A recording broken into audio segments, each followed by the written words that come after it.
Not So playing. is this our community policing? That is a good question. So, Mike, you had one more question, and we're going to kind You of keep coming back to the fact that the police were helping get this release signed. Mm. I'm not a lawyer, but are there laws? I mean, do you feel like they violate the law Well, by we, doing we that? have to look at the ethics, the city ethics. There may have been some kind of ethics breach, but these are our tax dollars. Do we want our law enforcement doing the jobs of somebody else? We hear the chief of police saying there's not enough police officers. Are we paying police officers for these production companies to come in, to be their personal security guards, to be their personal assistants, to be their personal, here's your address?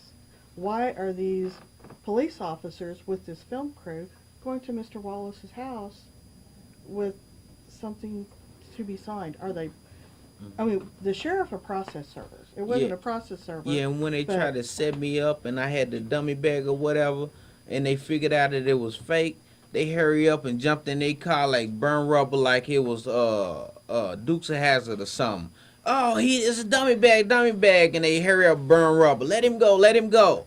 But it made me mad because they kept trying to frame me, and they going through all these links to try to put a fake case on me, and that was wrong. And it caused me indescribable with my mental health to wreck my car and on the highway and get in a moving collision.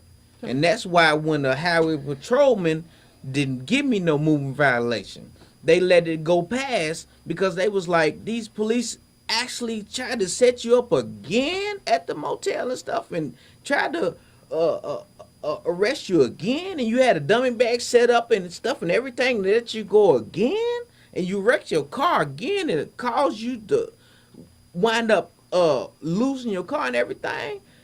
They didn't even give me no moving violations at all. They put me in a fire truck and took me home and let it go because they was like, gosh, I can't believe that the police is actually doing this stuff for real. And I told them that, and I got scars on my body and stuff to prove it. I got my shirt up and show you I got in a wreck and everything behind these policemen, and they still is Okay. out here doing Okay. this Are you stuff. gonna sue the city of Tulsa?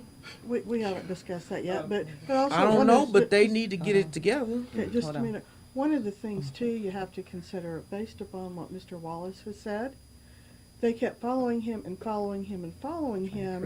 They were trying to create a Situation, and then exactly. it appears that this gang task force, these police officers, by going to get him to sign the disclaimer, that was the conclusion of his participation. So they had to deliver on the victim.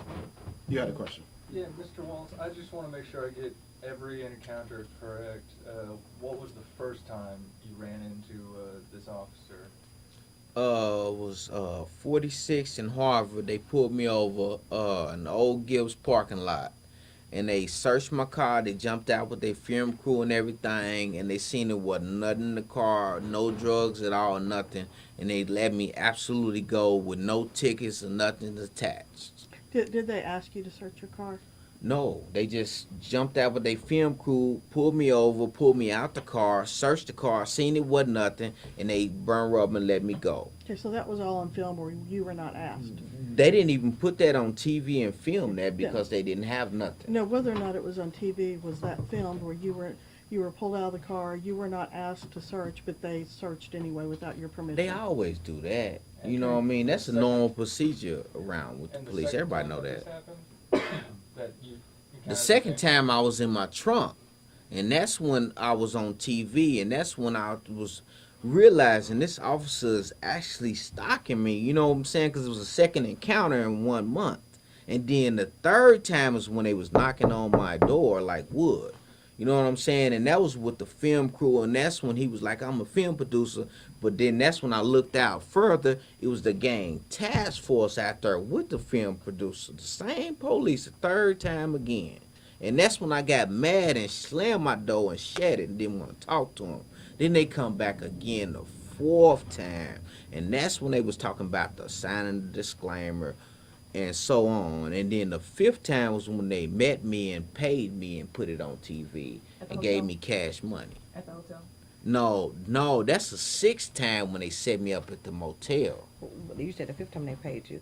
The fifth time they Who- paid me. Who gave you the 40, the money? The policeman, the guy that's on my phone, So a he po- was in the car. so a The Tulsa policeman policeman gave and you the the money. film crewman was all together. Same people was in the car together. Who handed you the money? The film producer was in the car because the policeman was driving it. He's jumping out. He jumped out. They met me at a location, and he's like jumped out like it was a drug transaction, and he handed me the money and this disclaimer. But that was when I was supposed to sign it. That was like the fifth time. The fourth time is when they came out to my house and they showed me the disclaimer, but I didn't sign anything. The fifth occurrence was when they met me, paid me at a location, and had me sign it. Who paid you?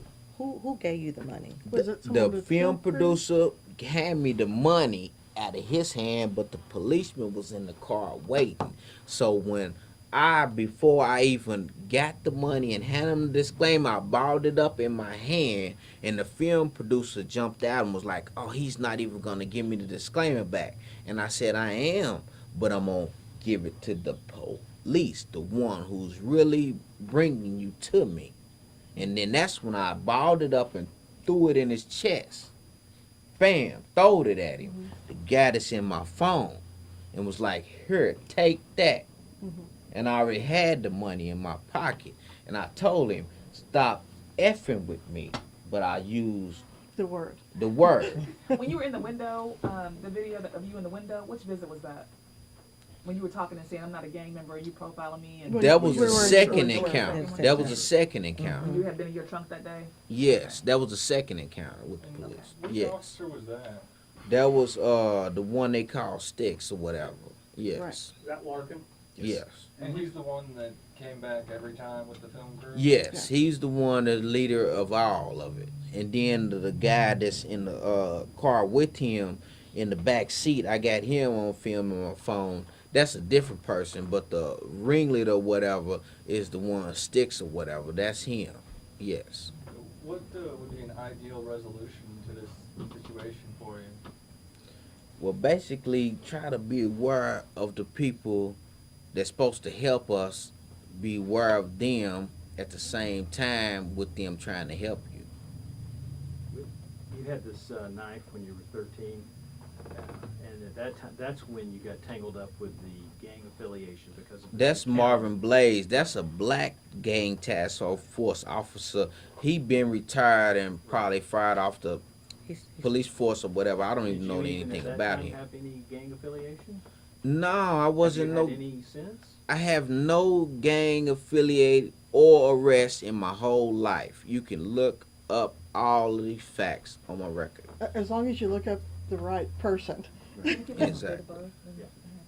What's your date of birth? Just so we Well, get it no, right. don't, No, let's- no, not, don't tell not, them. not on No, don't TV. tell them. Okay. Yeah, not Thank on you. TV. Sorry. We'll write it Not- down. not recorded. We'll write it down. Yeah, we need your date of birth. too. You don't need mine. I give you mine. That was fun. Where do you go from here? What Well, happened next? what we're going to do now, we're going to look at the contract. Number one, we have to look at the contract, and that's another thing that I don't think that we're trying to find the contract.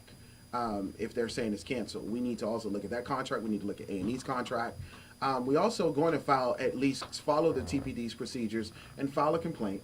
You know, that's their procedures. We're going to file a complaint to allow them to internal affairs to look at what happened, to give them that opportunity to investigate, to find out exactly was policy followed correctly. And then we don't know else what we'll go from there, but Do you have this disclaimer? we don't. Do they